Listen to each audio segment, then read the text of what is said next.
नमस्कार साथियों, एनालाइजर में आपका स्वागत है।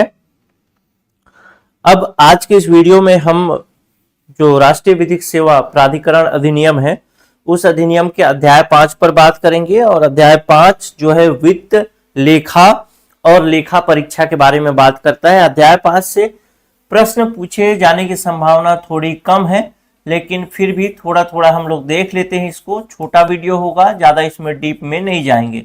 अध्याय 5 वित्त, लेखा, लेखा परीक्षा।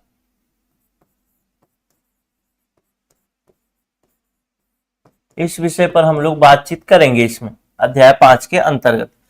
इसमें जो धारा पढ़नी है वो हमको पढ़नी है धारा 14 से लेकर के धारा 18 तक, यानी टोटल जो धाराएं पढ़नी है उन धाराओं की संख्या है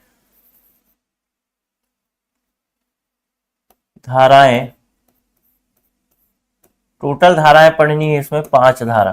ठीक, 14, 15, 16, 17, 18 5 धाराएं पढ़नी है। अब शुरू करते हैं पहली धारा से। पहली धारा है धारा 14। धारा 14 जो कि कहता है केंद्रीय सरकार द्वारा अनुदान। केंद्रीय सरकार द्वारा अनुदान, यानी अनुदान मतलब एक तरीके से आप कह सकते हैं डोनेशन। ठीक है, केंद्रीय सरकार इसके अंतर्गत अनुदान देगी, डोनेशन देगी, और उसी के विषय में हम लोग बातचीत करेंगे। तो केंद्रीय सरकार अनुदान कैसे देगी और किसको देगी, ये सबसे पहला सवाल है। तो केंद्रीय सरकार जो अनुदान देने का पावर है, देने का अधिकार है, वह देगी केंद्रीय प्राधिकरण को। केंद्रीय प्राधिकरण मतलब सबसे पहले देख लेते हैं अनुदान किसको प्राप्त होगा। तो अनुदान प्राप्त होना है केंद्रीय प्राधिकरण। केंद्रीय प्राधिकरण कहने का मतलब क्या है, सामान्य से समझिए, हम लोग पढ़े भी हैं कि केंद्रीय प्राधिकरण क्या है। केंद्रीय प्राधिकरण मतलब राष्ट्रीय विधिक सेवा प्राधिकरण। केंद्रीय प्राधिकरण को अनुदान देगी, और ये अनुदान कौन देने वाला है, केंद्र सरकार देने वाली है, पता है। और कैसे देगी, तो विनियोग विधेयक के माध्यम से देगी। अनुदान का मतलब यह है कि अब इसे वापस नहीं करना है। अब ये पैसा किसका हो गया, केंद्रीय प्राधिकरण का हो गया अनुदान के रूप में। यानी केंद्र सरकार संसद में पारित विनियोग विधेयक के माध्यम से पैसा दे सकती है, अनुदान दे सकती है किसको, केंद्रीय प्राधिकरण को। ये कहता है धारा 14, जब अनुदान दे दी जाएगी तो उस अनुदान को केंद्रीय प्राधिकरण कहां रखेगा, कैसे रखेगा, उसके लिए एक निधि बनाया जाएगा, एक फंड बनाया जाएगा जिसका नाम होगा राष्ट्रीय विधिक सहायता निधि, जिसके विषय में हम बात करेंगे धारा 15 में। धारा 15 राष्ट्रीय विधिक सहायता निधि। राष्ट्रीय विधिक सहायता निधि ये कौन बनाएगा, तो बनाने वाला संस्था, बनाने वाला कौन है, इसको बनाने की जिम्मेदारी किसकी है, तो ये है केंद्रीय प्राधिकरण को। यानी केंद्रीय प्राधिकरण एक फंड बनाएगी, जिस फंड को कहा जाएगा, जिस निधि को कहा जाएगा राष्ट्रीय विधिक सहायता निधि। क्लियर है, धारा 15 के अनुसार केंद्रीय प्राधिकरण एक फंड बनाएगा जिसको कहा जाएगा राष्ट्रीय विधिक सहायता निधि। क्लियर है, तो फंड बनाने वाली बात किसमें की गई है, तो ये उपधारा 1 में की गई है कि ये जो राष्ट्रीय विधिक सहायता निधि है इसको बनाने की जिम्मेदारी राष्ट्रीय प्राधिकरण की होगी। ठीक, और इस निधि में, यानी ये जो बन गया राष्ट्रीय विधिक सहायता निधि, इसमें कहां कहां से पैसा आएगा, इस निधि में फंड कहां से आएगा, पैसा कहां से आएंगे, पैसे कहां से आएंगे, इसके लिए 2-3 पॉइंट दिए गए हैं। पहला नंबर पॉइंट है क, का नंबर पॉइंट, सबसे पहला तो हमने देखा कि केंद्र सरकार विनियोग विधेयक के माध्यम से केंद्रीय प्राधिकरण को जो पैसा दे रही है वह पैसा यहां पर जमा होगा, यानी केंद्र सरकार द्वारा दिया गया पैसा, केंद्र सरकार द्वारा दिया गया अनुदान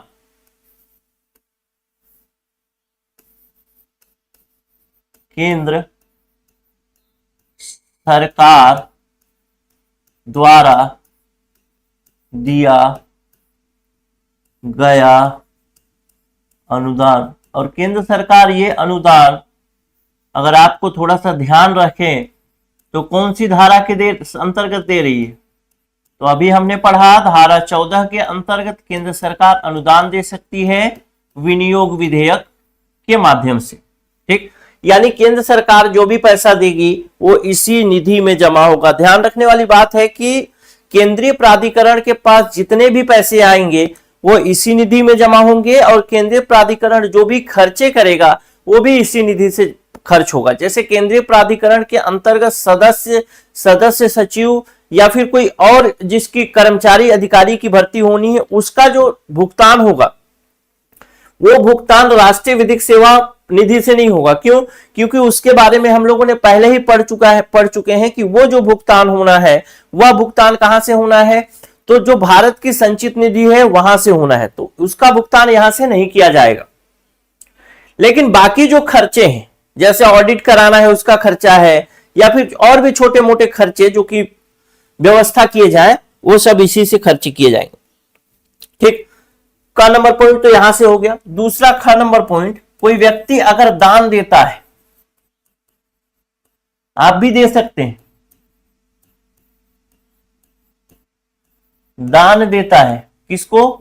केंद्रीय प्राधिकरण को, कि आपका विधिक सेवा वाला काम अच्छा चल रहा है तो उस पर भी उसको आप और अच्छे से करिए, मैं कुछ पैसा 5,000, 10,000, 15,000, 18,000, 20,000 जो भी है वो सब मैं देता हूं, तो कोई दान दे दे कोई व्यक्ति तो भी केंद्रीय प्राधिकरण इसी निधि में जमा करेगी। या मान लेते हैं ग नंबर पॉइंट, मान लेते हैं कोई न्यायालय है, न्यायालय, इस न्यायालय ने किसी के ऊपर लगाया हर्जाना, और यह हर्जाना कहता है कि यह हर्जाना आपको देना है किसको? केंद्रीय प्राधिकरण को। तो ये केंद्रीय प्राधिकरण को जो हर्जाना मिलेगा यह हर्जाना भी इसी में जमा हो जाएगा राष्ट्रीय विधिक सहायता निधि के अंतर्गत। क्लियर होगा? अब जो राष्ट्रीय विधिक सहायता निधि के अंतर्गत आय का स्रोत हमने देख लिया कि आय कौन दे रहा है, केंद्र सरकार दे रही है अनुदान के द्वारा, कोई व्यक्ति दान दे रहा है या न्यायालय का हर्जाना दिया जा रहा है।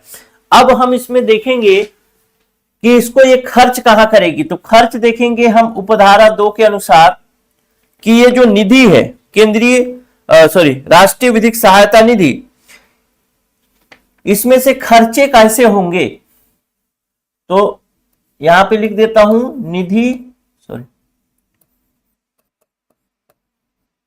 निधि से खर्च, यानी ये खर्चा कहां कहां किया जाएगा, किस किस मद में किया जाएगा। जैसे आय का स्रोत देखा वैसे व्यय कहां कहां किया जाएगा। तो सबसे पहला इस अधिनियम में उपबंधित विधिक सेवाओं के खर्चे, इसके अंतर्गत राज्य प्राधिकरण को दिया गया अनुदान। तो सबसे पहला क नंबर पॉइंट जो इसमें खर्च किया जाएगा कि जो भी विधिक सेवा के खर्चे होंगे, जैसे वकील नियुक्त करना है विधिक सेवा के लिए, खर्चे, ठीक, वकील नियुक्त करना है विधिक सेवा के लिए, तो कहां से दिया जाएगा पैसा? इसी निधि, इसी फंड से दिया जाएगा पैसा। साथ ही साथ ये जो राष्ट्रीय विधिक सेवा निधि है या केंद्रीय प्राधिकरण है, इसको हमने पढ़ा था पहले भी कि केंद्रीय प्राधिकरण जो होगा राज्य प्राधिकरण को पैसा देगा, अनुदान देगा। तो विधिक सेवा के खर्चे जो है वो या फिर राज्य प्राधिकरण को अनुदान, ये तो रहा का नंबर पॉइंट। ठीक, अब देखते हैं ख नंबर पॉइंट, और पैसा कहां खर्च करेगा ये। सबसे पहला विधिक सेवा के लिए जो भी खर्च होगा इसी फंड से किया जाएगा, दूसरा, राज्य प्राधिकरण को अनुदान दिया जाएगा, वो भी इसी खर्च से दिया जाएगा, इसी निधि से दिया जाएगा। उच्चतम न्यायालय विधिक सेवा समिति द्वारा की गई विधिक सेवाओं का खर्च इसी के अंतर्गत आएगा। यानी उच्चतम न्यायालय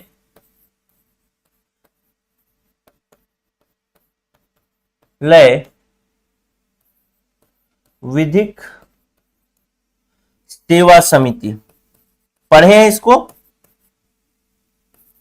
उच्चतम न्यायालय विधिक सेवा समिति का जो भी खर्च होगा वो खर्च इसी निधि से दिया जाएगा। और ग नंबर पॉइंट कहता है कोई अन्य खर्च जो कि केंद्रीय प्राधिकरण द्वारा किया जाना अपेक्षित है वह भी इसी निधि से दिया जाएगा। अन्य खर्च भी लिख देते हैं, ठीक। तो ये पैसा आने का स्रोत देख लिया और पैसा जाने का भी स्रोत देख लिया कि कैसे, कहां से पैसा आएगा और कहां को पैसा जाएगा। अब देखते हैं हम धारा 16।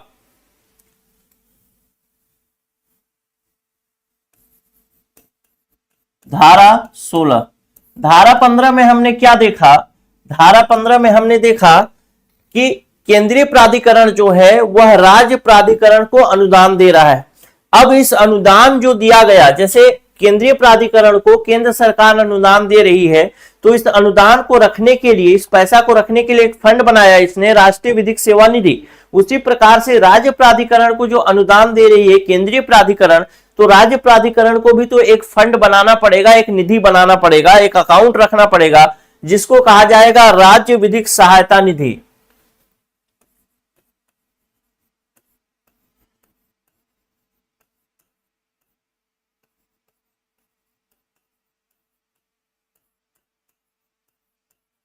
अब देखते हैं राज्य विधिक सहायता निधि के बारे में। तो सबसे पहला बात, तो राज्य विधिक सहायता निधि स्थापित करने का काम किसका है? तो जो राज्य प्राधिकरण है, यानी इसकी स्थापना, इसको बनाने वाला कौन है?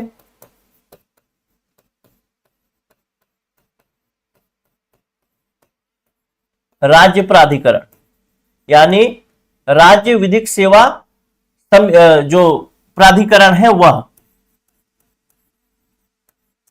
राज्य प्राधिकरण इस निधि को बनाएगा, ठीक। अब सवाल नंबर 1 कि इस निधि में पैसा कहां से आएगा, यानी आय का स्रोत क्या होगा? तो यहां पर यह रहेगा उपधारा 1 के अंतर्गत बनाने वाला, और उपधारा 1 के अंतर्गत ही आएगा आय का स्रोत, यानी इसको पैसा कहां कहां से मिलेगा।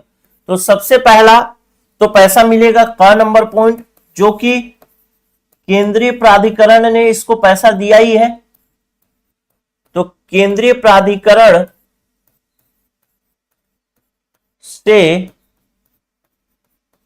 प्राप्त अनुदान,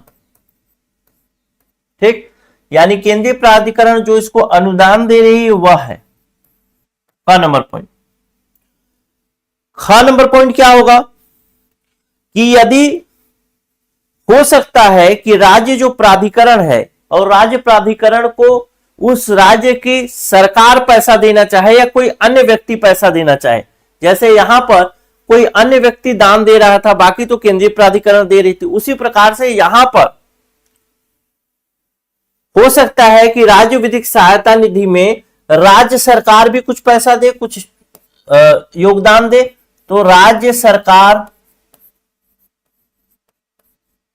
द्वारा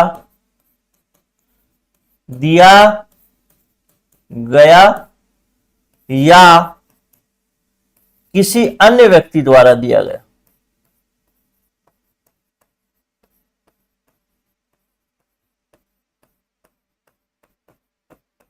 ठीक। चलिए, वो भी इसी निधि में जमा होगा, सभी पैसे लगभग इसी निधि में जमा होने वाले हैं। ग नंबर पॉइंट हम लोग देख लेते हैं कि कोई और तीसरा तरीका हो सकता है कि राज्य प्राधिकरण को कुछ न्यायालय के अधीन कोई स्रोत मिले आय का, जैसे कोई न्यायालय ने आदेश दिया हर्जाना का और वो हर्जाना राज्य प्राधिकरण को देना है, तो वो भी जमा कहां होगा? राज्य विधिक सहायता निधि में। यानी न्यायालय द्वारा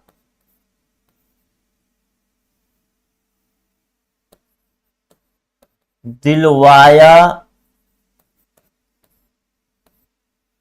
जाने वाला हर्जाना, हर्जाना हो चाहे कोई भी स्रोत हो, स्रोत भी लिख लेता हूं, जहां पर न्यायालय आदेश करे कि राज्य प्राधिकरण को पैसा चुकाना है, किसी व्यक्ति को आदेश करे, जैसा भी आदेश करे, तो उसका ये क्लियर है। अब हम देखते हैं, ये तो हो गया उपधारा 1 में कि आय का स्रोत क्या होगा। अब जब आय का स्रोत होगा तो इसके व्यय का भी स्रोत होगा, यानी ये खर्च भी होगा। तो हम इसको देखेंगे उपधारा 2 के अंतर्गत खर्चे या व्यय, यानी इस निधि से पैसा कैसे खर्च होगा, कैसे व्यय होगा। ठीक, तो सबसे पहला तो धारा 7 के अंतर्गत जो राज्य प्राधिकरण के कृत्य बताए गए हैं, हमने पढ़ा है धारा 7 कि राज्य प्राधिकरण क्या क्या काम करेगा। तो राज्य प्राधिकरण उन कामों को करने के लिए जो खर्च करेगा, यानी उन काम को करेगा और उसमें तो खर्चा लगेगा ही लगेगा, तो वो खर्चा होगा। यानी क नंबर पॉइंट देखते हैं, जो कि बताता हूं धारा 7 के अधीन कृत्यों हेतु खर्च, यानी धारा 7 के अंतर्गत राज्य प्राधिकरण अब जब अपने कार्य करेगा तो उसका खर्च राज्य प्राधिकरण इसी निधि से करेगा, राज्य प्राधिकरण सेवा सहायता निधि से। ठीक, राज्य विधिक सहायता निधि से। दूसरा, जो उच्च न्यायालय विधिक सेवा समिति है, ठीक, जो उच्च न्यायालय विधिक सेवा समिति है,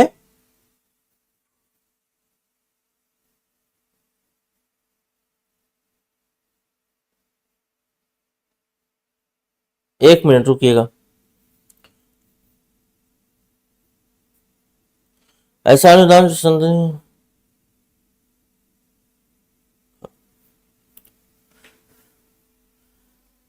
हाँ, दूसरा नंबर ख नंबर पॉइंट जो कि हमको देखना है कि उच्च न्यायालय विधिक सेवा समिति के अंतर्गत जो विधिक सेवा में खर्च होंगे वो भी इसी पैसे से निकाले जाएंगे, राज्य विधिक सहायता निधि से। जैसे वहां पर उच्चतम न्यायालय विधिक सेवा समिति के अंतर्गत जो खर्चे थे वो निकाले जा रहे थे इससे क्या बोलते हैं, केंद्रीय विधिक सहायता निधि से, उसी प्रकार से यहां पर जो खर्चे होने वाले हैं, राष्ट्रीय विधिक सहायता निधि से, उसी प्रकार से यहां पर क्या बोलते हैं उसको, उच्च न्यायालय विधिक सेवा समिति, उच्च न्यायालय विधिक सेवा समिति के खर्चे। ग नंबर पॉइंट होगा जो कि होगा कोई अन्य खर्च,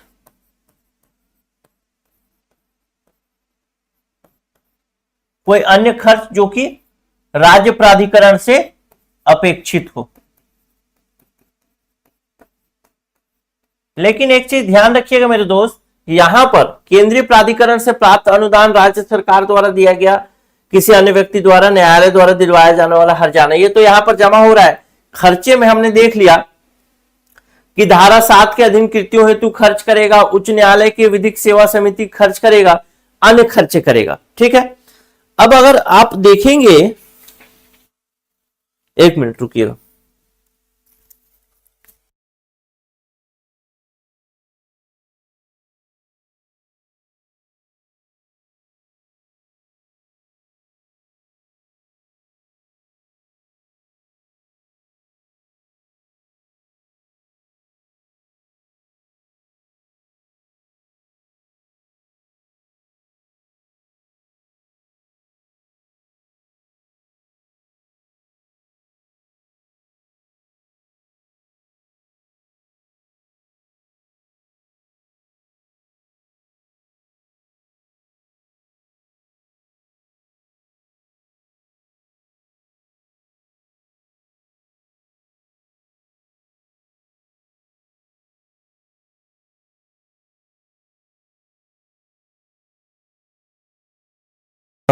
एक छोटी सी चूक आपके अधिनियम में है जिसको आपको ध्यान रखना है, क्योंकि आगे ये जाकर के काम आएगा। अब वो कहां पे एडजस्ट होगा वो अलग बात है, लेकिन खर्चे और व्यय के अंतर्गत एक पॉइंट और जोड़ा जाएगा, जो कि सामान्यतः मैं अगर कहूं तो वो आएगा धारा 7 के अंतर्गत ही, जिसमें शामिल होगा क्या कि जो जिला प्राधिकरण है, उन जिला प्राधिकरण को अनुदान, जो कि यहां पर नहीं लिखा गया है, जो कि लिखा जाना चाहिए था। तो खर्चे व्यय के अंतर्गत आपसे जब पूछेगा तो धारा वाइज तो पूछेगा नहीं कि क नंबर में क्या लिखा है, ख नंबर में क्या लिखा है। आपसे पूछेगा जिला प्राधिकरण को अनुदान कहां से प्राप्त होता है, या फिर राज्य प्राधिकरण के राज्य विधिक सहायता निधि को कहां कहां खर्च किया जाता है। तो आप यही 3 पॉइंट याद रख के चले जाएंगे तो गड़बड़ हो जाएगी। इसलिए जिला प्राधिकरण को जो अनुदान प्राप्त होता है वो भी इसी के अंतर्गत ही आएगा। क्लियर है? चलिए अब हम देखेंगे धारा 17। धारा 17 जो कि जिला विधिक सहायता निधि के बारे में बात करता है। जैसे राज्य विधिक सहायता निधि है, जैसे राष्ट्रीय विधिक सहायता निधि है, उसी प्रकार से जिला विधिक सहायता निधि है। अब जिला विधिक सहायता निधि के लिए थोड़ा सा आपका बैकग्राउंड क्लियर हो गया कि जिला स्तर पर जो जिला प्राधिकरण होगा वह जिला विधिक सहायता निधि स्थापित करेगा। साथ ही साथ उसको पैसा कहां से मिलने वाला है, तो सबसे पहला आय का स्रोत तो हमने यहीं से देख लिया कि जिला प्राधिकरण को जो अनुदान प्राप्त होगा वो ये होगा, वो जिला विधिक सहायता निधि में जमा हो जाएगा। ठीक, तो उसका एक बैकग्राउंड आपको यहीं से मिल जा रहा है। तो अब हम देखते हैं धारा 17 जिला विधिक सहायता निधि।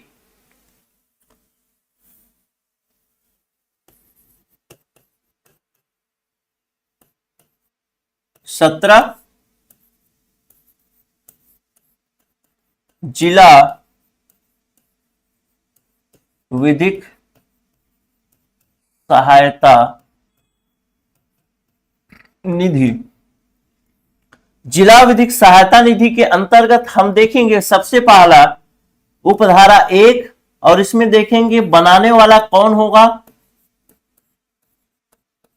और दूसरा सवाल यह होगा कि इसके खर्चे कहां, मतलब आय का स्रोत क्या होगा। तो बनाने वाला कौन होगा, तो जिला प्राधिकरण इसको बनाने वाला होगा, यानी जिला प्राधिकरण को जो भी पैसा मिलेगा वो इसी निधि में ये रखेगा, इसी फंड में रखेगा।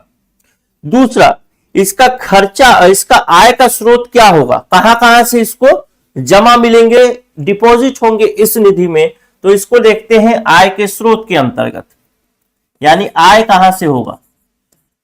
तो आय, सबसे पहला आय का नंबर पॉइंट तो यही होगा कि भाई इसको जो राज्य विधिक सहायता निधि जो है वह कुछ अनुदान दे रहा है, तो वह इसमें जमा हो जाएगा।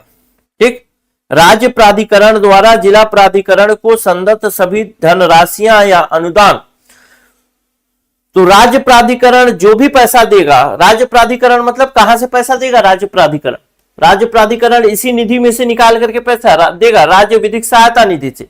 तो यहां पर पहला नंबर पॉइंट क्या हो गया, राज्य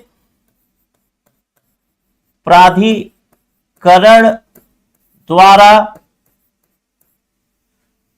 क्या बोलते हैं,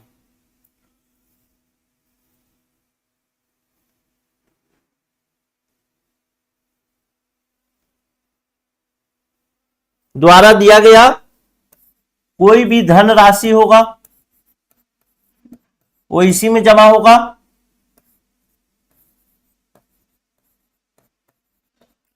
या राज्य प्राधिकरण कोई अनुदान दे रही है, वह अनुदान भी इसी में जमा हो जाएगा। ठीक, का नंबर पॉइंट, राज्य प्राधिकरण जो भी पैसा देगा वो जमा हो जाएगा। ख नंबर पॉइंट, जैसा कि हमने उसमें देखा था कि राज्य प्राधिकरण को कौन पैसा देता था, केंद्रीय प्राधिकरण देता था। इसके अलावा कौन देती थी, राज्य सरकार देती थी। इसके अलावा कौन देता था, कोई और व्यक्ति भी दे सकता था इसको पैसा। उसी प्रकार से यहां पर कोई ऐसा अनुदान या संदाय जो इस अधिनियम के प्रयोजन के लिए किसी व्यक्ति द्वारा राज्य प्राधिकरण के पूर्व अनुमोदन से जिला प्राधिकरण को दिया जाए। ठीक, तो जिला प्राधिकरण को दिया गया पैसा कौन देगा? व्यक्ति द्वारा दिया गया पैसा, किसी व्यक्ति द्वारा।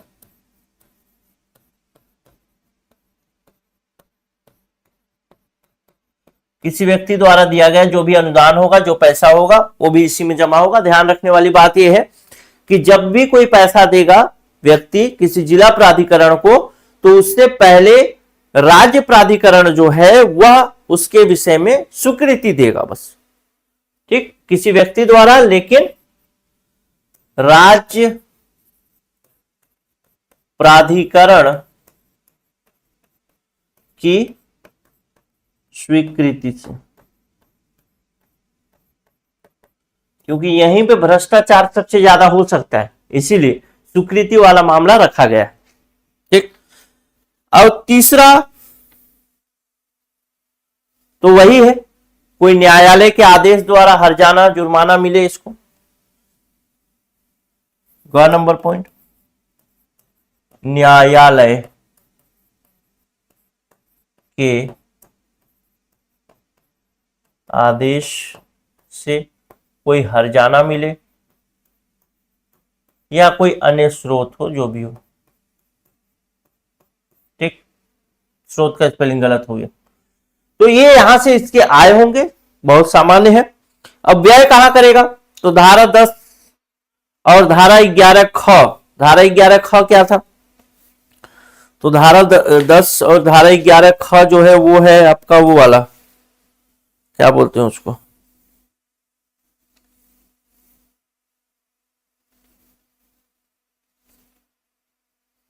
तालुक विधिक सेवा समिति के कर्तव्य। तालुक विधिक सेवा समिति जो काम करेगा, धारा कहां गया वो, हाँ, धारा 10 जो है वो, धारा 10 में तो आपका वो हो जाएगा कि जो जिला प्राधिकरण के कृत्य और जिला प्राधिकरण के कृत्य के अलावा जो तालुक विधिक सेवा समिति है उसको भी तो जिला प्राधिकरण ही चलाती है। तो धारा 10 और धारा 11 ख के खर्चे, तो इसका उपधारा उसमें देखते हैं क्या बोलते हैं इसको, खर्चे में देखते हैं इसको क्या क्या खर्चा करेगा। खर्च को देखेंगे कहां से हम, यहां से देखते हैं खर्च कहां से आ रहा है? तो उपधारा 2 के अंतर्गत आ रहा है। सबसे पहला खर्च करेगा एक का नंबर पॉइंट, तो धारा 10 के अंतर्गत जो भी काम करने हैं इसको, धारा 10 में क्या काम करने हैं? तो धारा 10 के अंतर्गत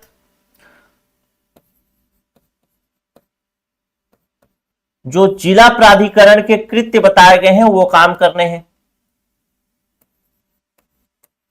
जिला प्राधिकरण के कृत्य, ठीक। फिर देखना है हमको इसमें और काम क्या करेगा ये ख नंबर पॉइंट के अंतर्गत। तो धारा 11 का ख नंबर जो है, धारा 11 ख, इस धारा 11 ख में क्या बताया गया है? इसमें बताया गया है कि तालुक विधिक सेवा समिति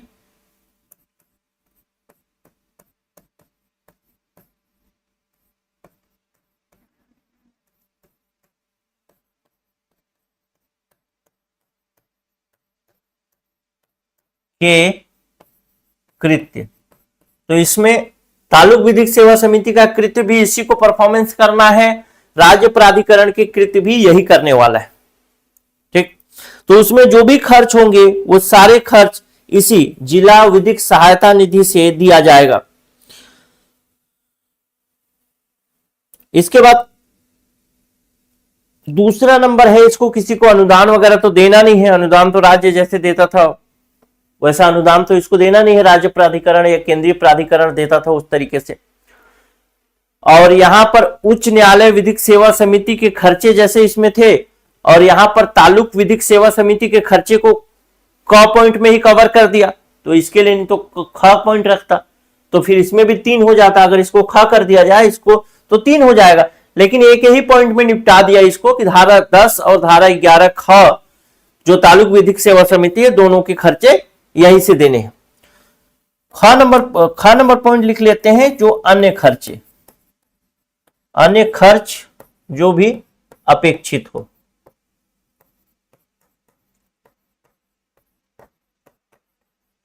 खत्म। धारा 17, तो धारा 17 तक हमको ये पता चल गया कि पैसा कैसे मिलने वाला है, किसको मिलने वाला है, कौन सा फंड बनेगा। आपसे यहां से सवाल जो पूछेगा वो सवाल 2-3 तरीके से बस पूछ सकता है, कुछ बहुत खास नहीं पूछेगा।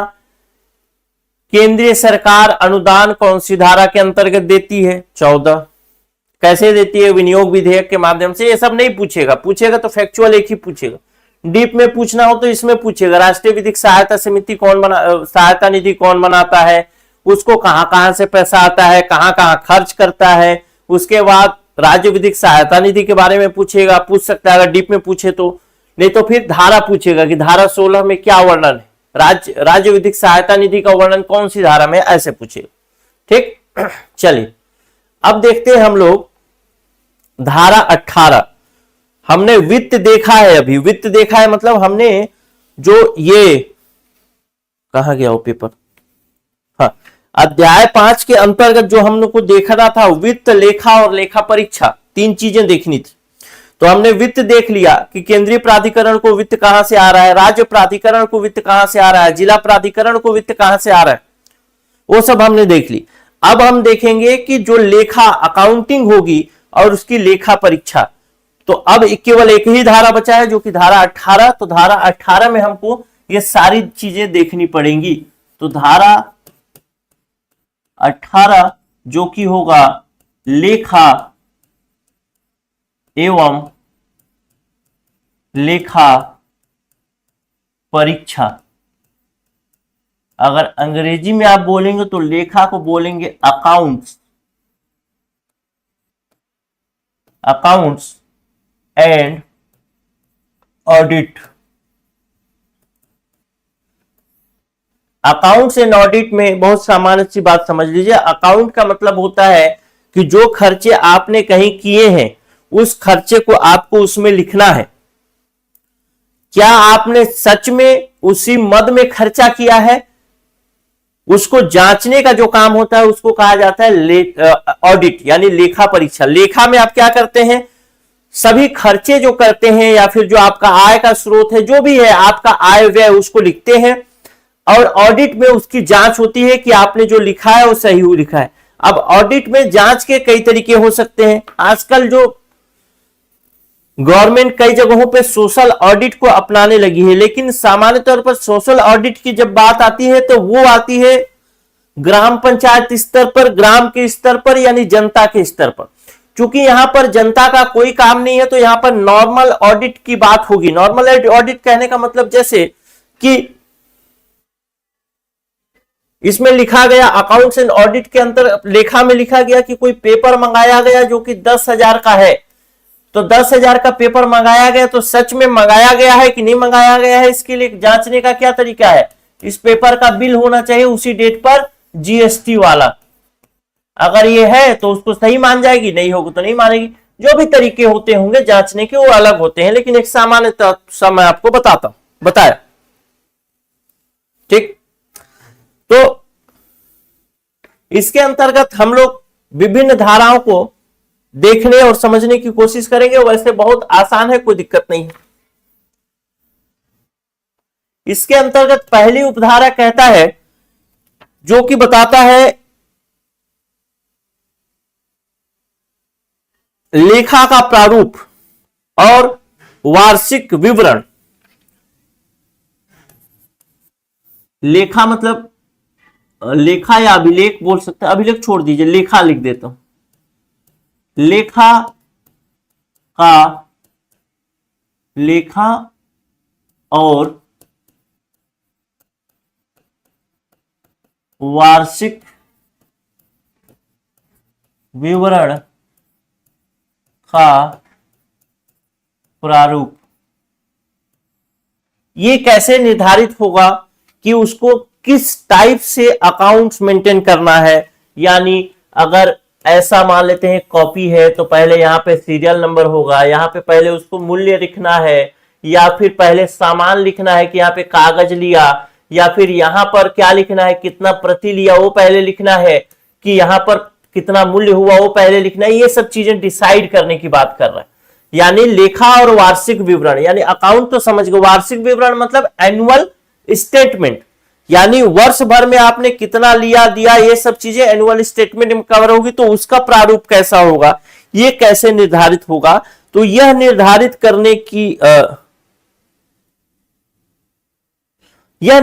करने की जिम्मेदारी किसकी है, तो केंद्र सरकार की है। केंद्र सरकार जिस प्रारूप में चाहेगा उस प्रारूप में इसको रखवाएगा। फाइनल आदेश कौन निकालेगा, केंद्र सरकार निकालेगा कि इसका प्रारूप कैसा होना चाहिए। लेकिन केंद्र सरकार जो होगा वह सलाह पर निर्भर करेगा, यानी किसी की सलाह लेगा और वो जैसा बोलेगा वैसे ही केंद्र सरकार आदेश निकाल देगी। और सलाह देने वाला है CAG, controller and auditor general of India. Bharat का नियंत्रक और महालेखा परीक्षक, सबसे बड़ा अकाउंटेंट होता है भारत का। ठीक, तो यही सलाह देगा और इसी के सलाह पर वैसे ही अकाउंटिंग रखा जाएगा। अब दूसरा कहता है उपधारा 2। उपधारा 2 कहना चाहता है ऑडिट के विषय में। ऑडिट यानी लेखा परीक्षा के विषय में।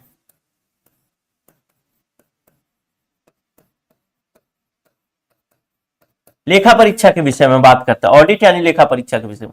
लेखा परीक्षा के विषय में सामान्य सी बात इतना ही कहता है कि लेखा परीक्षा कौन करेगा और उसका खर्च कैसे दिया जाएगा। ठीक, ये बात कहता है। दो बातें कहता है कि लेखा परीक्षा मतलब ऑडिट करने की जिम्मेदारी किसकी है, तो ये करना है इसको CAG को, यानी controller and auditor general of India, यानी भारत के नियंत्रक और लेखा परीक्षक का, ये इसका ऑडिट करने वाला है। ऑडिटर यही है, ऑडिटर। ठीक, यही ऑडिट करने वाला है। दूसरा सवाल यह है कि जो ऑडिट का खर्चा होगा वो कौन देगा, ऑडिट खर्च। तो ऑडिट खर्च जो देने वाला है वो देने वाला है कौन, जो जहां ऑडिट किया जाएगा, यानी प्राधिकरण, संबंधित प्राधिकरण इसका खर्चा देगा। संबंधित प्राधिकरण कहने का मतलब यदि केंद्र सरकार यानी राष्ट्रीय विधिक सेवा प्राधिकरण है तो राष्ट्रीय विधिक सेवा प्राधिकरण देगा, राज्य विधिक सेवा प्राधिकरण है तो राज्य विधिक सेवा प्राधिकरण, जिला विधिक सेवा प्राधिकरण है तो जिला विधिक सेवा प्राधिकरण देगा। ठीक, अब देखते हैं तीसरा, उपधारा 3। उपधारा 3 कहता है कि जो लेखा परीक्षा है, लेखा परीक्षक है, जो CAG है, controller and audit general of India है, इसको तो कई जगह अकाउंटिंग का काम देखना है, कई जगह ऑडिट का काम देखना है। हर जगह चुनाव आयोग का यही ऑडिट कर रहा है, राज्य सरकार का यही ऑडिट कर रहा है, केंद्र सरकार का यही ऑडिट कर रहा है। हर जगह पे बहुत सारे डिपार्टमेंट है जो जिसको इसको ऑडिट करना है। तो हर जगह ये जाएगा तो पूरे साल भर में 365 से ज्यादा डिपार्टमेंट होगा, तो वो तो कर ही नहीं पाएगा। तो CAG क्या कर सकता है, एक काम कर सकता है, CAG अन्य व्यक्ति को नियुक्त कर सकता है।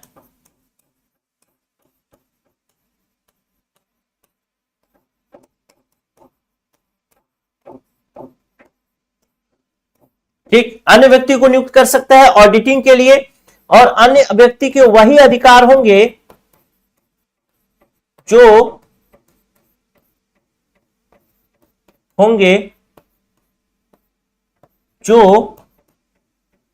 CAG के होते हैं। यानी वो अकाउंट चेक कर सकता है, जो ऑफिस होगा उसका निरीक्षण कर सकता है, इधर उधर घूम सकता है, कुछ भी जो भी दस्तावेज पेश करने के लिए कह सकता है, सभी चीजें कह सकता है। आपसे पूछ सकता है इस सवाल को कि ऑडिटर जनरल के क्या अधिकार होंगे। वैसे ये पूछने के लिए उसके पास उतना वो नहीं है, क्या बोलते हैं, स्कोप नहीं है, क्योंकि बहुत सारी चीजें हैं पूछने के लिए। इसी को क्यों पूछेगा, इसको नहीं पूछेगा, बस यही पूछ सकता है कि अन्य व्यक्ति को जो नियुक्त करेगा एक कथन में दे देगा उसके क्या अधिकार होंगे, तो आप याद रखिए ऑडिटर जनरल के बराबर अधिकार होंगे। ठीक, अब अगला नंबर पॉइंट कहता है कि ये आ गया है, अब ये ऑडिट करने देखिए, या तो जो सीएजी है वो आया या सीएजी किसी को नियुक्त किया वो आया। अब इनका ऑडिट हो रहा है, ऑडिट हो गया है, तो ऑडिट हो गया आएगा तो उपधारा 4 काम आएगा। उपधारा 4 क्या काम आएगा? जो भी ऑडिट हो चुका है, तो ऑडिट होगा तो इसमें क्या हो जाएगा? तो पहला मतलब तो सील करेगा, दूसरा साइन करेगा, यानी एक तरीके से क्या करेगा? इसको अधिप्रमाणित करेगा। अधिप्रमाणित मतलब क्या सही क्या गलत है उसको फाइनल कर देगा कि ये जो भी है। तो सील साइन किया हुआ नियंत्रक, कौन सील साइन करेगा? या तो नियंत्रक या लेखा मतलब सीएजी करेगा, या फिर अन्य व्यक्ति। कौन अन्य व्यक्ति? जो कि उपधारा 3 के अंतर्गत नियुक्त हुआ था सीएजी के काम को करने के लिए, वो अन्य व्यक्ति यही सील साइन करेंगे। अब ये जब सील साइन हो जाएगा तो जैसी भी स्थिति होगी, या तो ये जो पूरा क्या बोलते हैं रिपोर्ट होगा, सील साइन वाला रिपोर्ट होगा, ये रिपोर्ट या तो केंद्र सरकार को भेजे जाएंगे या तो राज्य सरकार को भेजे जाएंगे। कब कब केंद्र सरकार, कब राज्य सरकार को भेजा जाएगा? जब केंद्रीय राष्ट्रीय विधिक सहायता प्राधिकरण की बात होगी तो वहां पर आएगा केंद्र सरकार, और जब राज्य विधिक सहायता प्राधिकरण की बात होगी या फिर जिला विधिक सहायता प्राधिकरण की बात होगी वहां पर राज्य सरकार आएगा। जहां पर मुख्य रूप से नियुक्ति आदि राज्य सरकार कर रही है वहां पर राज्य सरकार के पास भेजा जाएगा, और जहां पर नियुक्ति आदि केंद्र सरकार कर रही है वहां पर केंद्र सरकार के पास भेजा जाएगा। ठीक, अब सवाल यह है कि या तो पहला केंद्र सरकार को भेजा जाए और राज्य सरकार को भेजा जाए।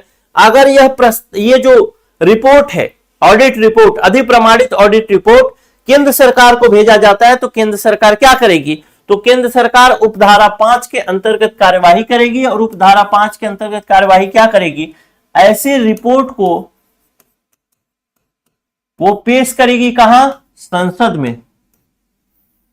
केंद्र सरकार का मामला लिख देता हूं, गड़बड़ हो जाएगा। केंद्र सरकार यानी रिपोर्ट केंद्र सरकार के पास भेजी गई तो केंद्र सरकार क्या करेगी? इस रिपोर्ट को कहां पेश कर देगी? संसद में। कितने दिनों के अंदर पेश करेगी? तो यथाशीघ्र, जितना जल्दी हो सके उतना जल्दी पेश कर देगी। इसके अलावा उपधारा 6 देखते हैं, जो अगर ये जो रिपोर्ट है वह राज्य सरकार को भेजा जाएगा, राज्य सरकार को भेजा जाता है, तब की स्थिति में ऐसी रिपोर्ट राज्य सरकार क्या करेगी? राज्य विधानमंडल में पेश करेगी। यदि राज्य विधानसभा है तो राज्य विधानसभा, दोनों है तो दोनों में।